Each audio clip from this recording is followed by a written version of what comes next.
kung gusto mong padamihin ang pera po ninyo mga boss, kumuha ka ng 1,000. Ang magandang gagamitin natin pampaswerte, lalo na pagdating sa usapin ng kaperahan, yung pinakamataas na antas ng pera, ito na nga po yung 1,000. Pero kung wala ka talaga pang 1,000, kahit magkano na lang, kahit barya, pwede na po yan mga bossing.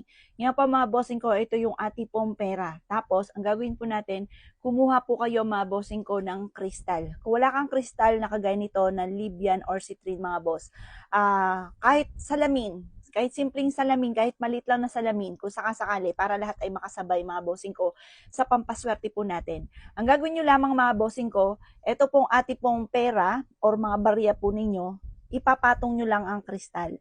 Ito po mga boss ay may kakayahan kasi siya po mga boss yung napakaraming salamin. Nakita niyo po siya, curve po yan. Yan po yung ganyang kadami mga bossing ko ang blessing na maaaring mapa sa inyo. Or 10 times or triple pang blessing ang darating. Basta maraming blessing ang darating kapag ginamit nyo yung salamin or ang kristal. Tapos sumarap ka sa gawing silangan, kahit sa loob ka lang ng bahay kasi baka maninok ang pera po ninyo. Tapos sumarap kang ganyan, tapos sabi nyo, ang aking pera ay hindi mauubos at kailanman na hindi ako maubusan ng pera. Maraming pera ang darating sa akin. Ganon ang pagwi-wish na walang gamit na sana, direct to the point ang pagwi-wish. At pagkatapos ibilad siya mga boss sa liwanag ng sinag ng araw. Kung hindi naman na liwanag ang sinag ng araw, basta sa umaga siya gagawin kahit umaambon mga bossing ko, okay po yan. Ngayon pa mga bossing ko, hayaan nyo po siya mga bossing ko na maliwanagan ng sinag ng araw or kaya po basta umaga nyo siya na ginagawa yung liwanag, okay na po yan. Pagkatapos po ng mga 5 minuto, kunin nyo po siya at ilagay nyo po sa wallet ninyo.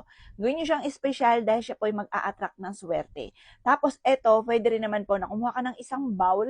Tapos sa bowl na ito mga bossing ko, kaganito ginagawa ko ito, meron ako dito. Ito po mga boss, nilagyan ko siya ng maraming barya. Yan. Tapos nasa center table ko lang po siya. Tapos meron siyang dahon ng laurel, cinnamon. Tapos, yan po mga boss. Meron din siyang packs mga bossing. Yan, magdudulot siya ng swerte. Basta maglagay ka lang ng ganyan. Kasi mainam meron kayong pang-attract ng wealth. Bukod dito mga boss, meron akong ganyan. Meron din ako dito sa tabi. Kung makikita niyo, pag nagbabasa ako ng tarot card, meron akong pyrites. Ito yung pyrites mga boss na mix and silver and gold na nag-a-attract ng pera, yung kumikinang-kinang na ganyan. Tapos, nakapatong yung pera ko, mga boss. Ito, nakapatong ang pera. Nasabi ko talagang epektibo po siya na pang-attract ng swerte. Yan. Kung yung gagastusin po yan, ako hindi ko siya ginagastos. Pero gagastusin ko yan bago matapos ang taon kasi kapag na-stack yung pera, lumulutong po yan. Kaya kailangan mga boss, ginagastos din natin po siya.